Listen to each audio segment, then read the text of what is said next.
Okay, and roll call, please. Here. Harry Field. Here. Here. Ed Butler is excused.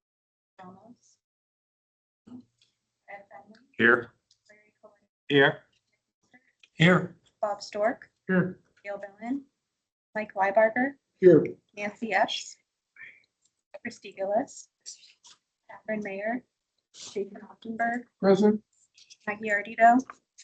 Joe Kona. Here. Elizabeth Bonds. Adam Mengel. Amy Strover. Daniel Nicholas. Trevor Martin. Suzette Cameron. Penelope Cruz. James Roberts. Here. Megan Lindsay. Here. Siva Prasad. Ralph Hessler. Purna Bhattacharya is excused. Rohan Sadai. We have a physical quorum. We have a physical, okay. Oh, good. Let's stand for the pledge. Allegiance to the flag of the United States of America, which is one nation under God, indivisible, with liberty and justice for all.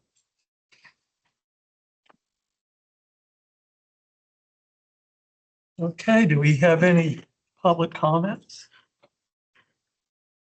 Is there anybody online that would like to make a public comment? Okay, I'd like to make a motion, allow the members that are online to accept them as a right to vote. And okay, do we have a second? I'll second that. All right, we have a motion and a second. Motion's approved. Action item number 1 is review approval of the May 13th BPAC meeting minutes. Can I get a motion to approve? Move to approve. Bob Stork. Move to second. Okay, motion is approved and seconded. Motion passes. Vote. Oh, I'm sorry. About left vote on that one. Yeah. Thank you, Mr. Ex-Chairman. You just say all in favor. and then- All in favor? Aye. All opposed? It's approved. Now we're going to review approval of the nomination of the, this will be easy, the BPAC chairperson. I'd like to nominate Dick Mozart to continue his excellent work that he's done all year. You're here. You're right. Do we have any other nominations? I second that nomination. Sorry. Sorry, buddy. We have a other motions, Terry? You want me to motion you out of it or what? No, get a motion for you.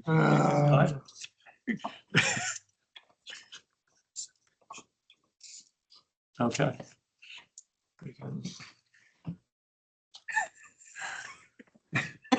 Vote on it.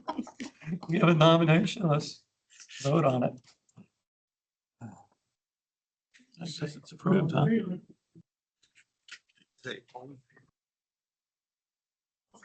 Got to say all in favor. Yeah. Yes, we have a motion and we have a second Yes. and motion is approved. Oh, let's vote on it. Let's vote on it. Look what you're doing to me.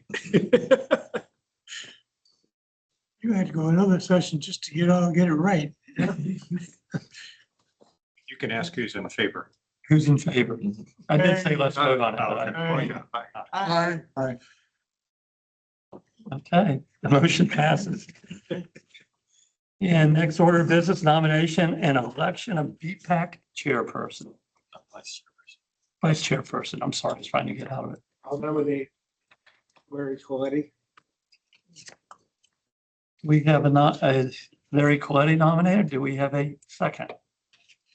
Second, Bob Clark. Accept that. Thanks, buddy. Okay. Hey, Do we somebody was have, gonna do it. Must be a friend, right? do we have any other nominations? It's a highly sought after position. People ought to be, just trying like heck to get this. Okay, so we have a motion and we have a second. All those in favor say aye. Aye. All those opposed say nay. So the motion passes. Larry, congratulations. Thank you. Congratulations to you too. Okay. Next, we have review and recommend approval of resolution 2026, adopting the fiscal year 26-27 and fiscal year 30-31 transportation improvement program. And Steve will be talking about that. Sure. So our draft tip for fiscal year 27 to 31, there is a link in your agenda packet starting on page 10. The tip lists capital and non-capital surface transportation projects supported by state and or federal funds. Not only bike ped projects, but other projects such as aviation projects, roadway projects. All those are included in the tip. We opened the tip. We provided a 30-day public review and comment period. And we have not received any public comments regarding the bicycle and pedestrian projects in the tip. So there is a resolution in here on page 11. And if you have any questions regarding the draft tip, we will address your questions. Approval of the tip to the board. We'll be voting on it later this month.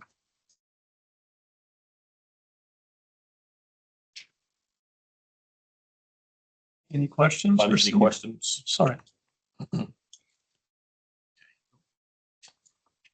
take a motion. Okay, we'll take a motion to approve resolution 26, adopting fiscal year 26-27 to fiscal year 2030 TIP. I move approval. We have to make a roll call. Quiet. Okay. That's correct. Yeah. Okay. May I get a roll call? In a second? Yeah, that's what we need. Second. Yeah. That's what I'm doing. Okay. We have a first, we have a second, and now may we get a roll call? Maggie McCallum, Aye. Terry Lodge, Aye. Ed Fenley, Yes. Larry Coletti, Yes. Foster, Yes. Bob Stork, Yes. Mike Lybarger, Yes. Nancy Epps, Jason Oftenberg, Yes. Joe Kona. Yes. Motion carries unanimously. Okay, motion's approved. And next, we have review, recommend approval of the draft list of prioritized bike ped projects. Steve. Yes. So our draft list of prioritized bicycle and pedestrian projects starts on page 14 of your agenda packet. We had a presentation last month to go over the initial draft. And that initial draft has been revised. And the revisions include the removal of projects that were completed or projects that were withdrawn by the project sponsors. Also, the amounts that were programmed, funding amounts, have been revised as well. Last month, we did have some questions regarding relatively small discrepancies between the funding amounts on the priority list and the funding amounts in the TIP. Staff has addressed those and made those consistent. And so what you have here are Tier A projects in the work program. Tier B projects that are unfunded but ready for funding. And Tier C projects that are awaiting a feasibility study. For projects in Tier B, the same revisions apply to Tier A. That, projects that were moved up from tier B into tier A have been removed. Projects that have been withdrawn by the sponsors have been removed. New projects that we received this year during our call for projects have been added to tier B. In tier C, new projects that were received during the call for projects were added to the tier C priority list. There were no projects that were removed. Are there any questions regarding any of the projects on tiers A, B, or C of this priority list? Steven? Yeah. How many feasibility proposals do you think will likely get finished over the next year? And there are quite a few of them. There are 21 here. I'm just curious. How far down the list do you think? I don't know. When we're working on these studies, we usually do between 2 and 4 a year. And it depends, because we normally set aside $100,000 a year for bike ped feasibility studies. So that's the funding we have to work with. Okay. Normally 2 or 3 studies that'll get us. Okay. And that's what we're shooting for again this year. I'd just like to make a comment. Yes. I've been on this committee for 10 years now, and this is by far, I mean, I'm looking at the A, B, and C things that involve various parts of Flagler County, and I'm like ecstatic, you know, I mean, because so many years have gone by with nothing from any part of Flagler County. So this is really excites me, you know, it's like, yes, we're moving. Yeah, I agree. Because of your influence. Oh, yeah.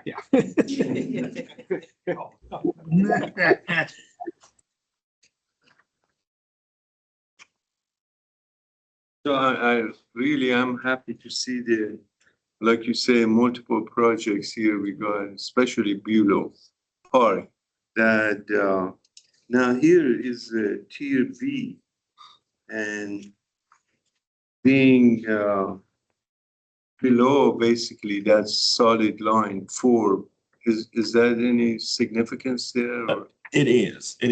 what does Because, it tell? yeah, the significance is that in tier B, the first 3 projects, which are separated by a bold line, or in our protected category, right? And there's a note on the bottom of that page that addresses that. So those first 3 projects, right? They will keep their positions until they move into tier A and get funded.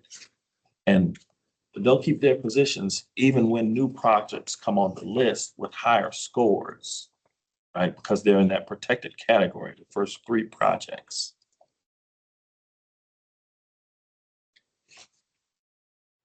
So they'll retain their program, their positions until they move up into tier B, or if the project sponsor withdraws it.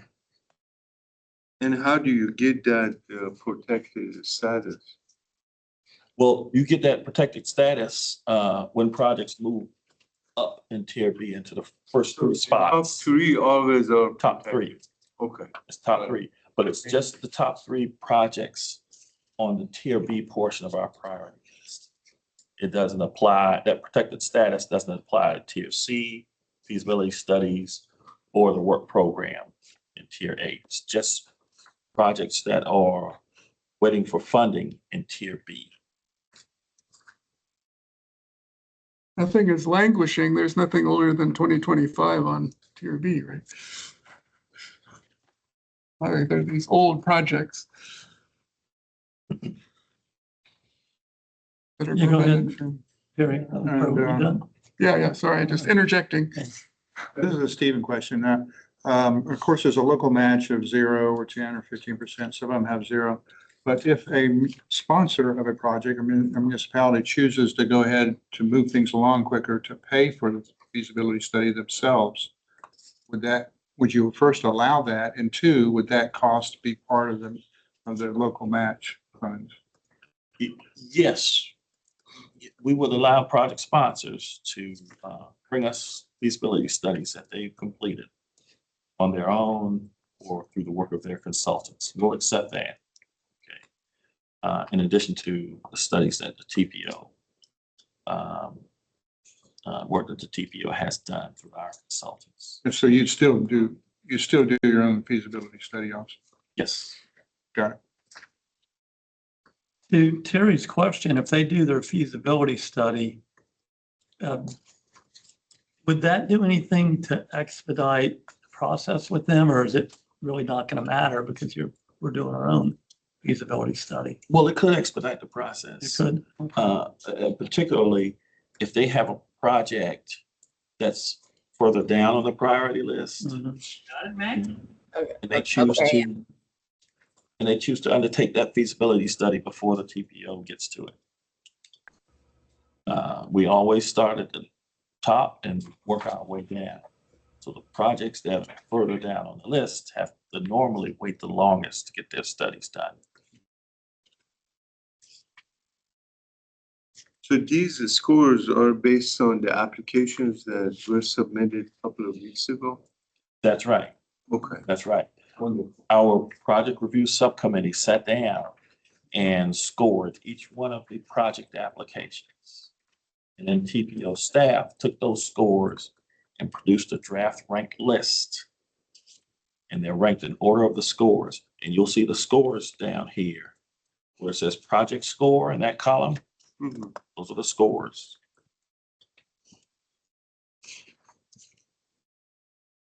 Right. Any other questions for Steve? Sorry, I got one more. And this is a general, is it me or is there less projects than there has been maybe 5 years ago? 5 years ago. Is this list seem to be shorter? Or is it just me? Or is it just, Oh, I'm sorry, Steve. Well, I'd have to go and do some research to go back 5 years. okay, but it's nothing noticeable. But we have had more projects in the past on the list, but it varies every year. Does it really? Yeah, we have. Up and down? I was just going to say, I kind of got the sense there were a number of projects that were notable, but to me it seemed, but I don't know, that there was more of a concentration with some of the same players, the larger areas, and less of the others. But again, that's just, I don't know if that's fact or just Yeah. what it seemed like.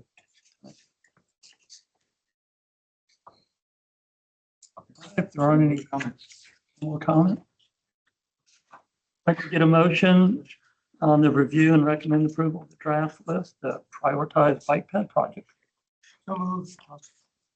Get a second on that motion. Second. Is that a roll call vote? No. Okay, all the ayes? All right, and the nay. The ayes have it, motion is forward.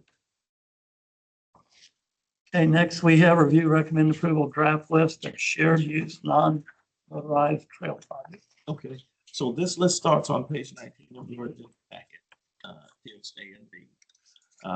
And the same revisions were made to this list in that projects that were completed or withdrawn.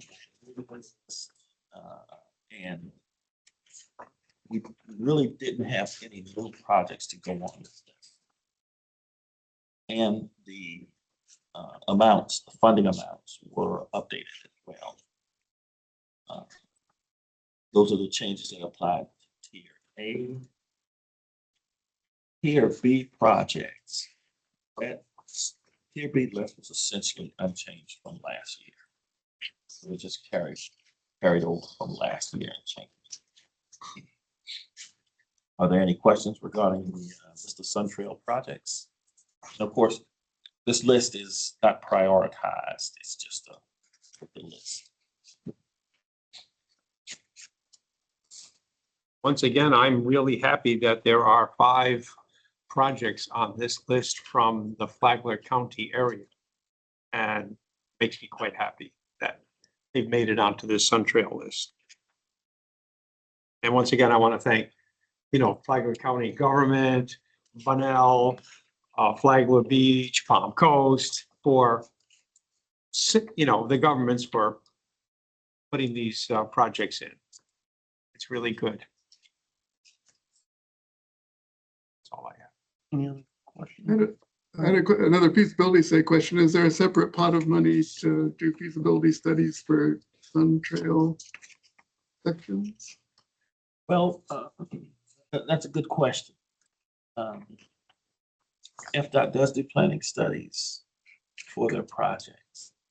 I don't have the specifics of the process that they use.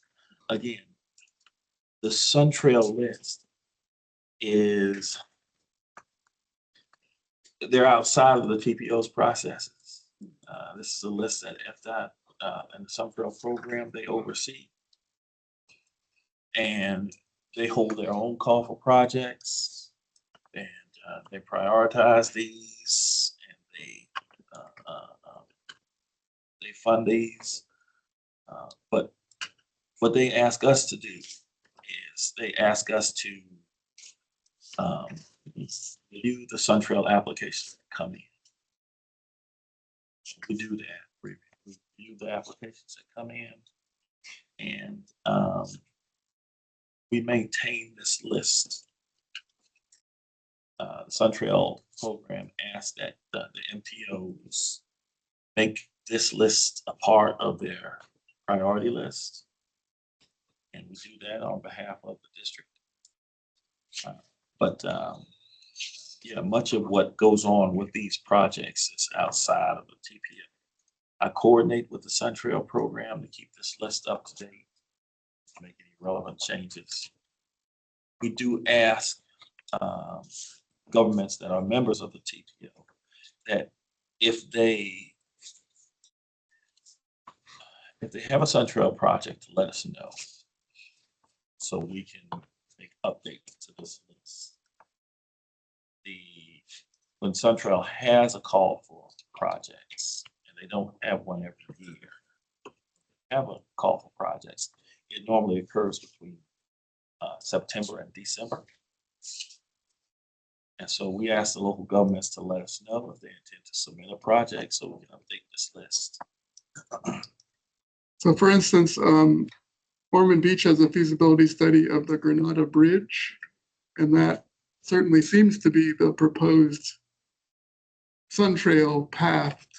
So I'm wondering if they could, it's pretty low down on the feasibility list. Mm-hmm. Could they reapply or somehow get on this list for that study to do the bridge? Yes, they can. Okay.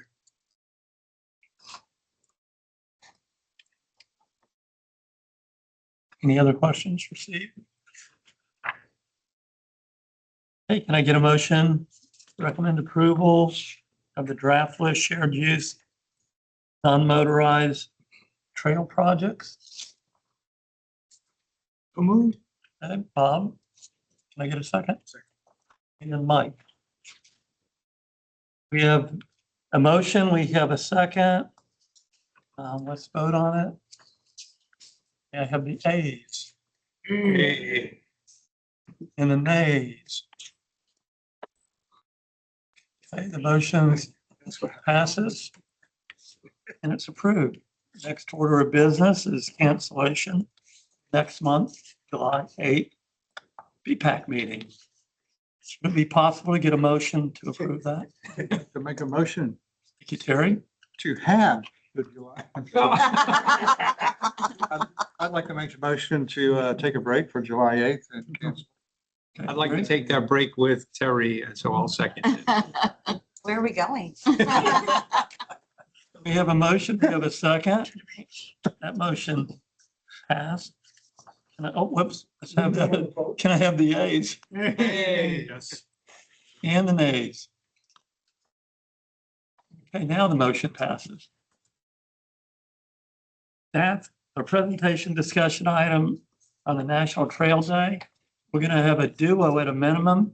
Steve and Pam, possibly a Megan involvement. I don't know. Yes, yes. Okay. So, June 6th, which was last Saturday, was National Trails Day. And,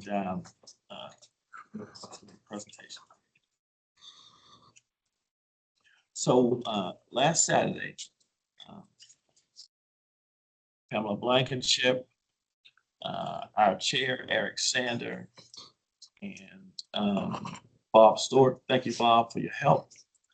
We were out at Berry Hall, National Trails Day. We had a nice little table set up. And can we advance this slide, please?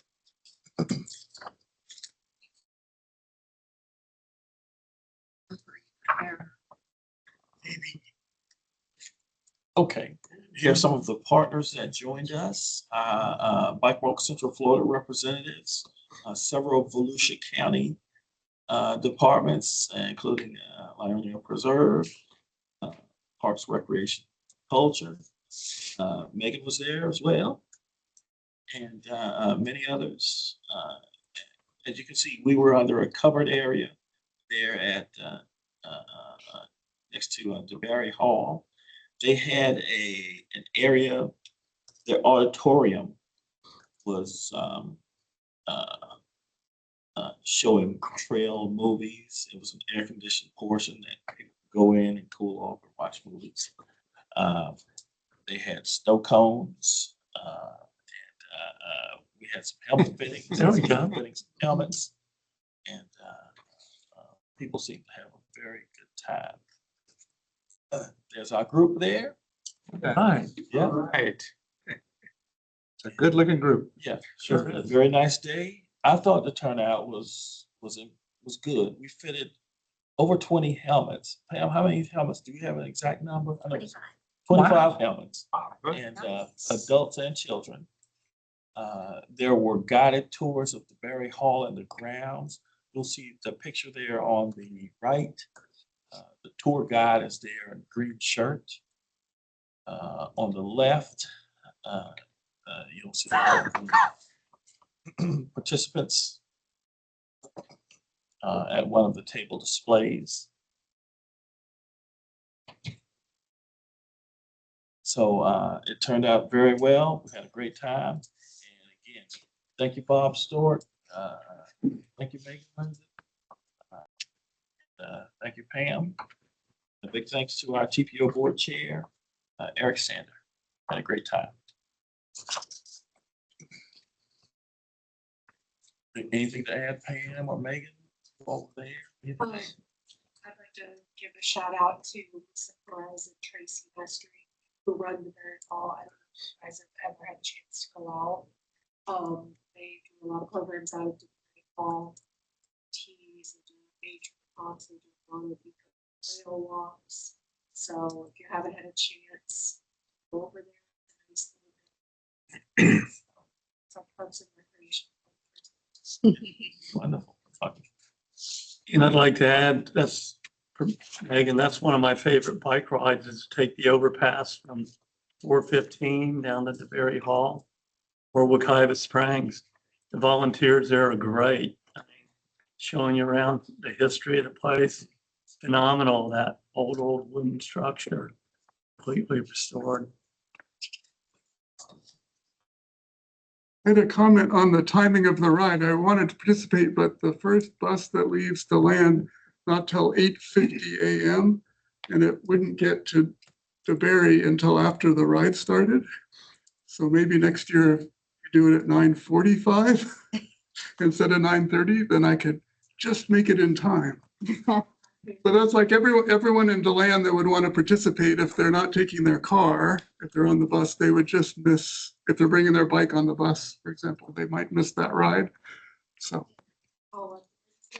but Votran could change their schedule before next year, but currently they don't start moving. The number 31 bus doesn't start going south until 8:50. So. And can we name that the Jason bus?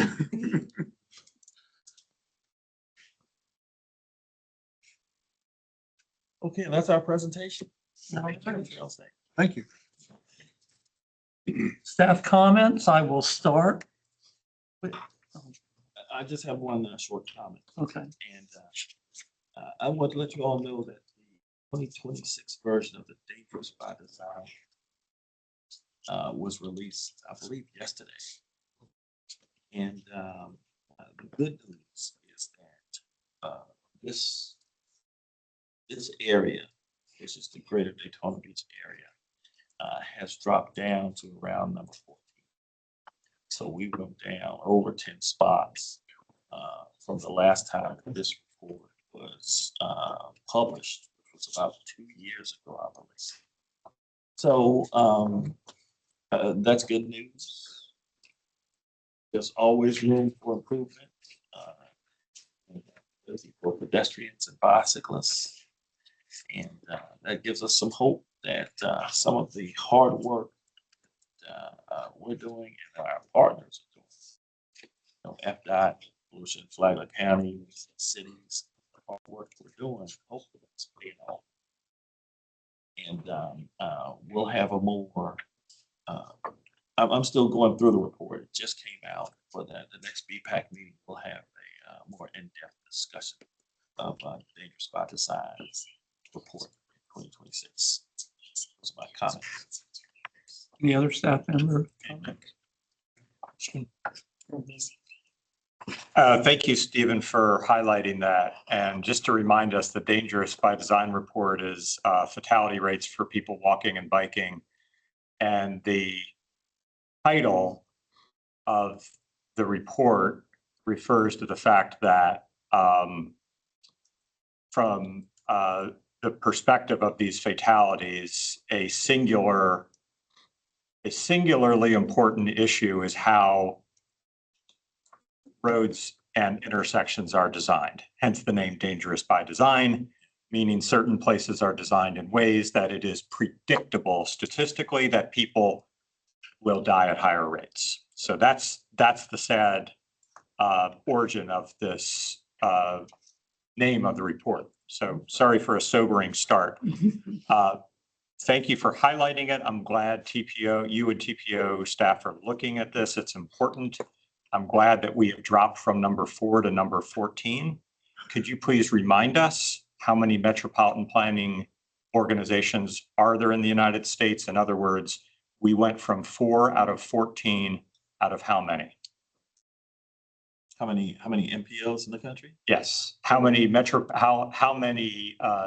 Census Bureau defined metropolitan areas are there that are the denominator for that number 4 and 14 that you referred to? I'm not sure. So, I mean, I think he's trying to say is we were like 4 out of how many? 95 people, 95 listed. Now we're 14 out of like 95 or like 100 or Yeah, I 15. mean, I'll get us in the ballpark. As of 4 years ago and 2 years ago, there was about 440 Census Bureau defined metropolitan areas in the United States. So as of a couple years ago, that was the denominator. So we were 4 out of about 440 or so. And assuming that that didn't change dramatically, I wanted to remind us that yes, it's good to go from number 4 out of 440 to number 14 out of 440 or whatever it is. But that still means we are,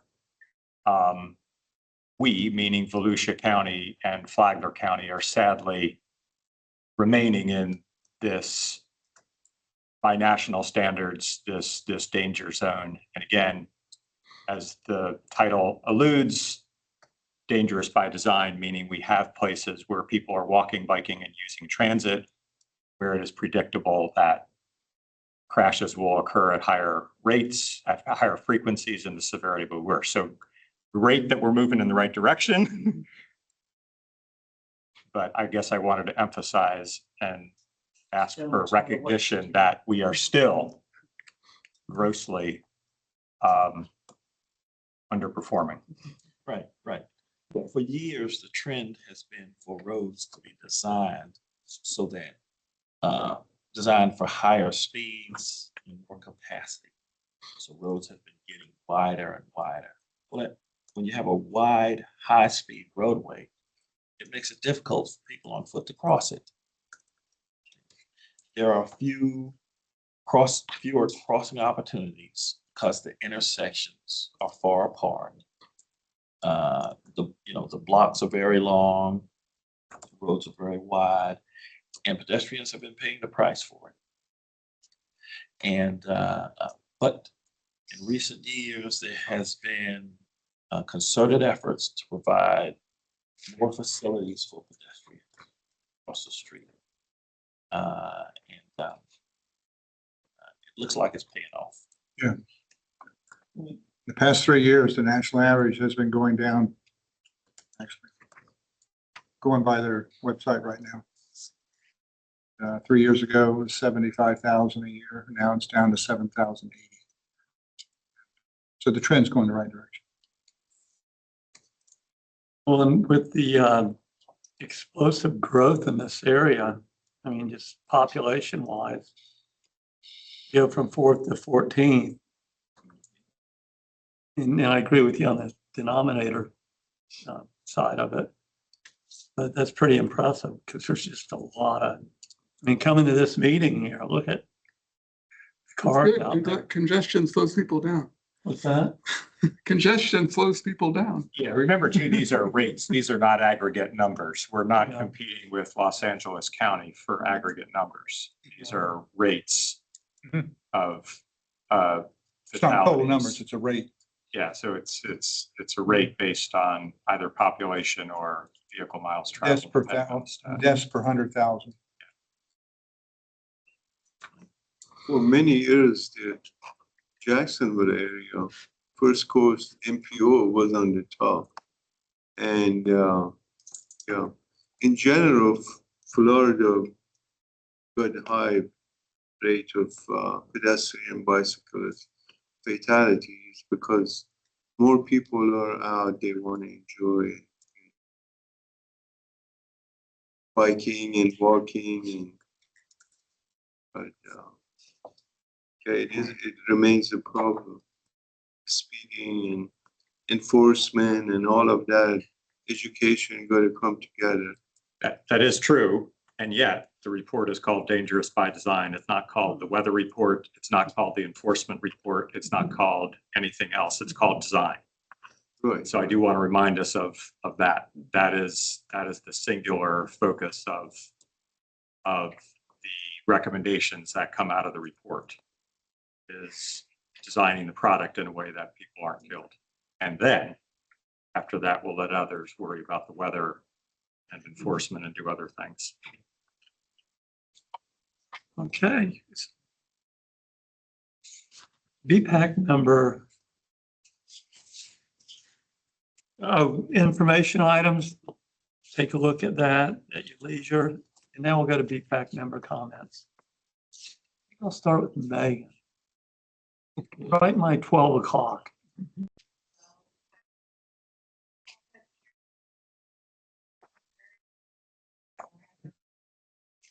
Okay. Oh, is that? Read it. This is Joe Joe. Kona, Joe, okay, thanks, Joe. nothing to share. Okay. In our Great, thank you. Yes. When one of these events come around and BPO's fitting goals, go to it. Great, the kids are wild. Sit there and watch them. Some of them are just pleasant and others are, what are you doing? But it's great. And the more kids you got, the more fun you have. So get it. And I know there's a few of them during the year, east side, west side, north side, south side. Yeah, Bob, the next one will be this Saturday at the Salvation Army down the street on LPGA. It's the Early Learning Coalition Summer Resource Fair. And then the following Thursday will be DeBerry Library, Public Library, helmet fitting, presentation, helmet fitting. On a Thursday It's on a Thursday Time. afternoon. It is at 2 o'clock. Pam, are you certified to train us in helmet fitting? I am not certified to train you, unfortunately, but the next time I see training come around, I will definitely send the information out. The nearest trainer, I believe, is in Orlando at this time. What? Um, We're not training in DeLand now? well, they come to, They come to DeLand? Yeah, Okay. yeah.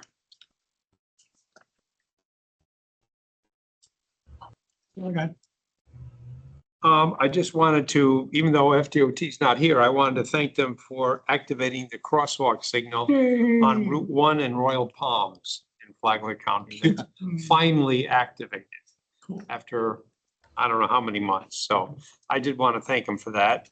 I also wanted to ask FDOT, there's a sidewalk on Route 100 just south of Old Kings Road heading east, where there's a dirt spot. You know, they had to dig up to put some new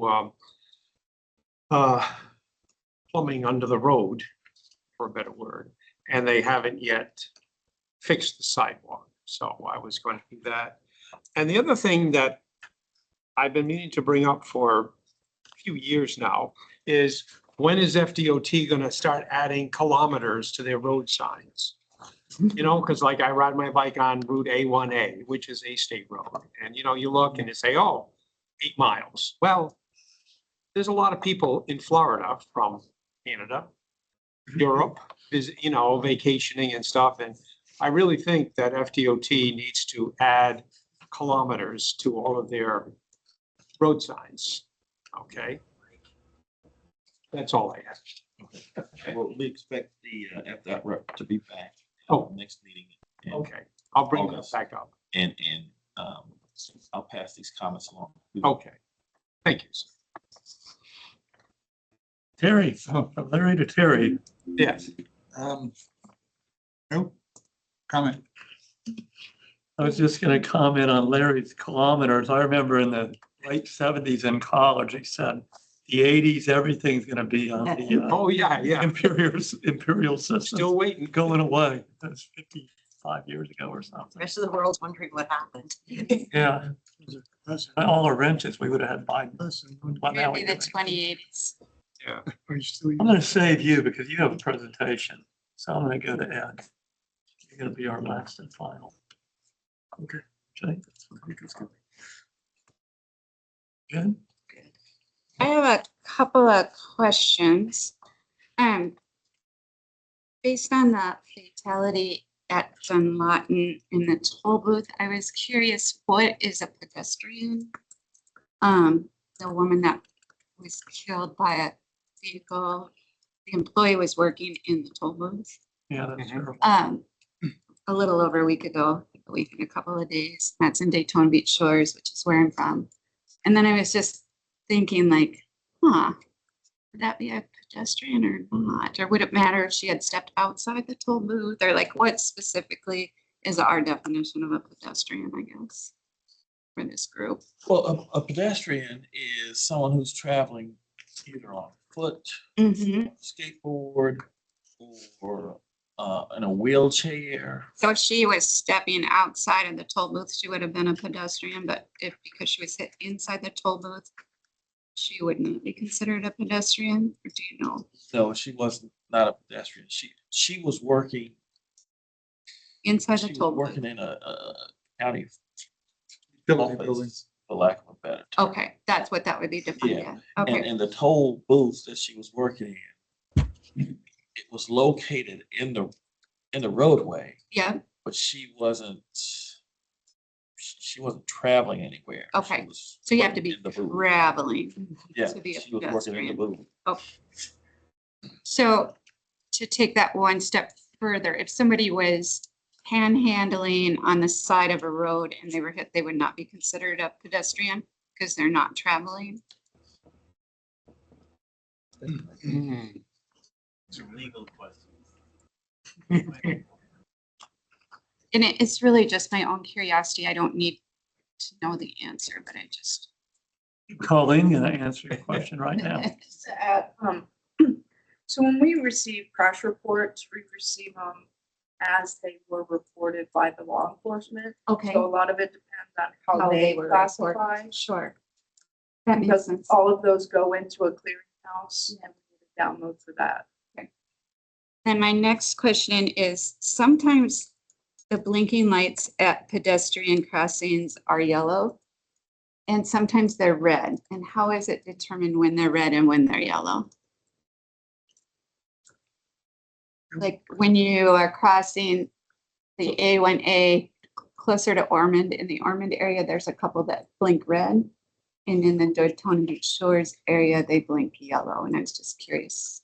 They're different signals. Okay, but It's the one that goes over the roadway. Yes. okay, Right. okay, So those ones are set up, they do blink red. yeah, And then the other ones that are on the side of the road. Yeah, Those are the ones that you're talking blink about, yellow. blinking Yeah. Yes. I was just curious because No, I think it's she's seeing something different. And a lot of the times you press the light to cross, like say A1A in Daytona Beach Shores by Publix. Yeah. And it's yellow all across the whole Yeah. way. Now, if you're on International Speedway, I've noticed that the pedestrian crossing, it's red. And then she was saying on Ormond Beach, instead of it being yellow across from start to finish, it's red. And she was wondering, did that mean something different? yeah, I was just curious because I think some vehicles speed up when they see a yellow flashing or not. And I was curious if, as a society, we switch that to red, if some people's lives would be saved. You can look into that from DOT because DOT has put up this infrastructure. And they base it off of their codes. Sure. And I know a couple of years ago, there was exactly what you're talking about. There was a down in Brevard County where the light was flashing yellow. Which is unfortunately somebody was hit and killed at that intersection. And there was, because it was yellow, it wasn't telling the driver to stop. Yeah, I mean, I just don't know what's There going has, on in the back of our correct. heads, but Because we had quite that accident. yeah, and Around she's Buffalo. still living. It was a guy, I think, with his dog. The two dogs at the female, she's my younger class. Oh, okay, yeah. Yeah. And there was 2 accidents then. Yeah, I think there was. Where a guy, we had the actual video where you see the guy just flying in the air and his dog was loose and that was a yellow. And sometimes I think, the human brain, yellow, floor it before it turns red. You can get some more definitive answers from DOT on the standards that they use and Yeah. the difference between. Just curious. Yeah. And if there was, if I understood the difference, if there was a case to be made for a spot where there's been a couple of accidents to switch it to red. Absolutely. So.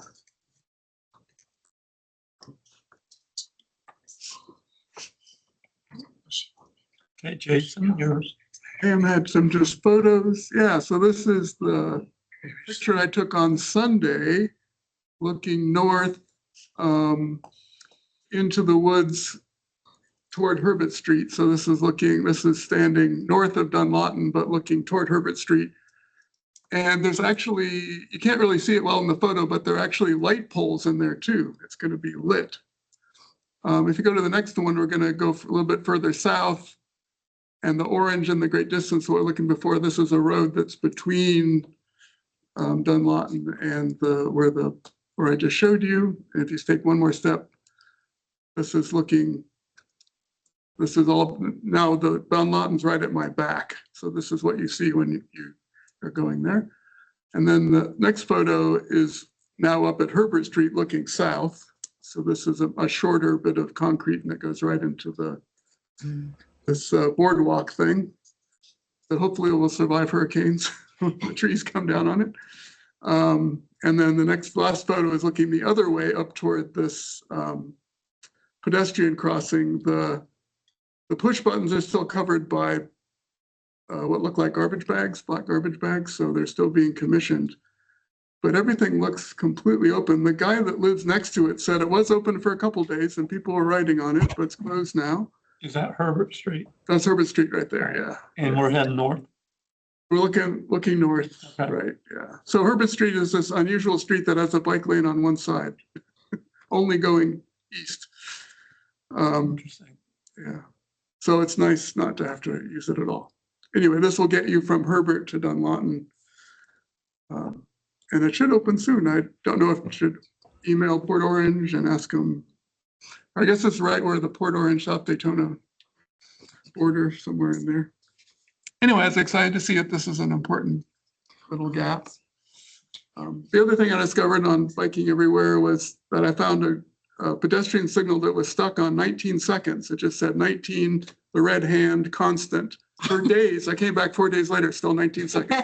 I thought you waited there 4 days. And maybe you have this in your community, but there's a pedestrian. there's this online, there's this app you can get. Daytona Beach has this called See-Click Fix. And you can click on a part in the map and you can type to the city. And the strange thing is it doesn't cover all of Daytona Beach. I was able to tell them about some things, but other parts of Daytona Beach, it just said out of the area. So I guess they contract with this company where you can, and it includes out traffic signals. People are speeding in the neighborhood. You can report lots of stuff. And they actually called me, the city called me about it right away. So it's a way so some communities have like 311 or 511 numbers you can call to report things. So your community might also have the See-Click Fix thing. I think Daytona Beach is doing a good job on following up on when people report things. The other thing is Vine Street, which you may know was on our project list for a while. It's now got a complete sidewalk from Mason all the way up many blocks. So that's very nice. And it's the first time I've seen a leaning pedestrian interval with a sign, a physical sign that says no right turn on red. So you're not allowed to turn on red at that LPI. The problem is that it goes all red when you're crossing, all directions are red when you're crossing as pedestrian, but it never turns green. There was never a green phase for Vine Street. So the people driving are like, I guess I gotta go at some point. So then they're turning left and right on these red lights. And so that's what I communicated to FDOT. Can you please look at the phasing? It looks like it has two phases. Green for Mason and all red all the time are the only two phases. So I don't want to play like chicken with the drivers that are impatient with the red light. So anyway, look for leading pedestrian intervals. They're going in more places all over the place, and they're very nice to cross on when there's an all red phase. So that's it. Was the Vine Street off of Mason Avenue, kind of between Mason and White Street? Let's see. It's Vine is north-south. Right.